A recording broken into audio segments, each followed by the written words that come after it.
বৌমা, ও বৌমা। হ্যাঁ মা, ডাকছেন? আগের দিন ভাত খাওয়ার সময় চুল, আজকের মুড়ি খাওয়ার সময় চুল। আমি কি করব মা? কি করবে মানেটা কি? আমি এতদিন ধরে রান্না করতাম, কই কোনোদিন তো চুল পড়েনি খাবারে। দাঁড়ান, আমি একটা ব্যবস্থা করছি। যাও, কি ব্যবস্থা করবে করো। চলুন মা, উঠোনে চলুন, নাপিত চলে এসছে। নাপিত এসছে কেন? আমাদের দুজনের মাথায় যতক্ষণ চুল থাকবে ততক্ষণ তো খাবারে চুল পড়বেই। চলো আমরা দুজনে নাড়া হয়ে যাই, তাহলে আর খাবারে চুলই পড়বে না।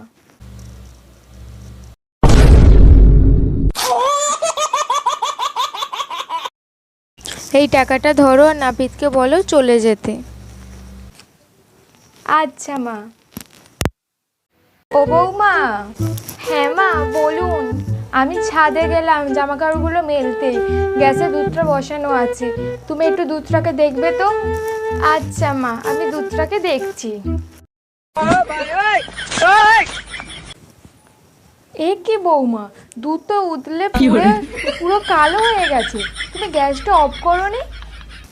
মা, আপনি তো বললেন শুধু দুধটাকে দেখতে, আপনি তো বলেননি দুধটা উতলে গেলে গ্যাসটা অফ করে দিতে।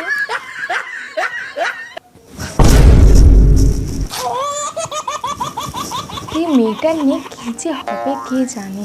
বৌমা, ও বৌমা। হ্যাঁ মা, বলুন। বলছি যে প্রেসার কুকারে ভাত বসিয়ে গেলাম, 3টে সিটি বললে নামিয়ে নেবে। আপনি কোথায় যাচ্ছেন? আমি একটু ব্যাংক থেকে ঘুরে আসছি, কদিন ধরে যাবো যাবো করে যাওয়া হচ্ছে না, বুঝলে। আচ্ছা মা, আপনি যান। 3টে সিটি মনে করে কিন্তু। A few moments later. ও বৌমা, চাল তো সিদ্ধ হয়নি। গুড্ডুদের দোকানের চালটা মনে হয় ভালো দেয়নি, বুঝলেন। হবে হয়তো। বৌমা, তুমি 3টে সিটি দিয়েছিলে তো? হ্যাঁ মা, খুব জোরে জোরে দিয়েছিলাম।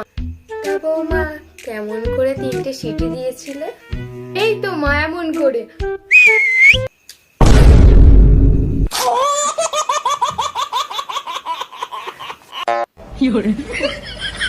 বৌমা, ও বৌমা। হ্যাঁ মা, বলুন। বাজে সবে তোমার ওটার সময় হলো? কেন মা, কটা বাজে? আসলে আমাদের ঘরের ঘড়িটা খারাপ হয়ে গেছে না, তাই দেখা হয়নি। বাইরের ঘড়িতে গিয়ে দেখো একবার কটা বাজে। আচ্ছা। A few moments later. বাবা, কখন তো বললাম বাইরের ঘড়িটা গিয়ে দেখে আসতে, কোথায় গেল? যাই একবার কি দেখে আসি। কি গো বৌমা, তোমার ঘড়ি দেখা হয়নি? হ্যাঁ মা, আমার তো ঘড়ি দেখা হয়ে গিয়েছে। তাহলে তো বললে না কটা বাজে? মা, আপনি তো শুধু ঘড়ি দেখতে বললেন, কটা বাজে তো বলতে বলেননি। বৌমা, ও বৌমা। ও মা, আপনি এসে গেছেন? ডাক্তার কি বললেন? ডাক্তার বললো আমার নাকি সুগার হয়েছে, ওই ওষুধ দিয়েছে, বললো খেলে ঠিক হয়ে যাবে। ও, তুমি দাঁড়িয়ে থেকে যাও, আমার জন্য একটু শরবত করে নিয়ে আসো। আচ্ছা মা। A few moments later.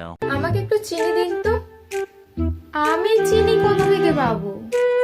এই তো আপনি বললেন ডাক্তার বলেছে আপনার নাকি সুগার আছে, তাহলে ওখান থেকে আমার একটু চিনি দিন না। থাক বাবা থাক, তোমার আর শরবত করতে হবে না, থাক। বৌমা। হ্যাঁ মা, 3 ঘন্টা হয়ে গেল, তোমাকে আমি খিচুড়ি বানাতে বলেছিলাম। আমি তো খিচুড়ি বানাতে পারি না, আমি তো ইউটিউব দেখে প্রেসারে সব কিছু বসিয়ে দিয়ে এসেছি। তা তোমার খিচুড়ি এখনো হয়নি? ইউটিউবে বলেছিল 4টে সিটি পড়লে নামিয়ে নিতে, কিন্তু 3 ঘন্টা হয়ে গেল এখনো একটাও সিটি পড়েনি। কি বলো, 3 ঘন্টা হয়ে গেছে এখনো একটাও সিটি পড়েনি? চলো তো দেখি। হ্যাঁ চলুন মা। এ কি বৌমা, তুমি তো গ্যাসই অন করোনি। ইউটিউবের ভিডিওতে তো গ্যাস জ্বালানোর কথা বলেনি।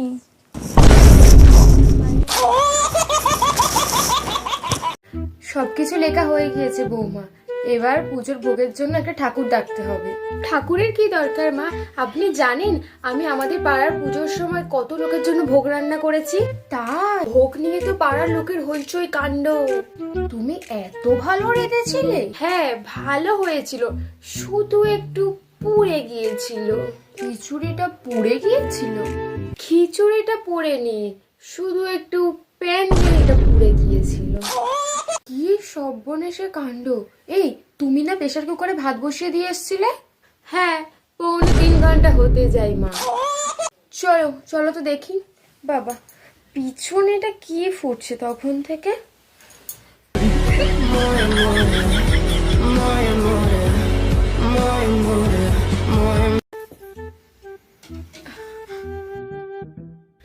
ডাক্তার দিদি কি ওষুধ দিচ্ছ? আমার হেঁচকি তো থামছেই না। ওষুধ তো দিয়েছি, খান দেখি কি হয়। হ্যাঁ ডাক্তার দিদি ভালো করে দেখুন। আচ্ছা আমি যে ওষুধগুলো দিয়েছিলাম আপনি সেগুলো ঠিকঠাক খাচ্ছেন তো? কি গো বৌমা, সব ঠিকঠাক করে খাওয়াচ্ছিল তো? হ্যাঁ মা সব ঠিকঠাক করে খাওয়াতাম। আমি ওষুধগুলো খালি পেটে খাওয়াতে বলেছিলাম। কিন্তু বৌমা তো আমাকে খালি পেটে ওষুধগুলো দিত না। না মা, আমি আপনাকে প্রতিদিনই খালি পেটে ওষুধ খাওয়াতাম। আমি তো আপনার জন্য জল পর্যন্ত খেতাম না, উপোস করে থাকতাম রোজ।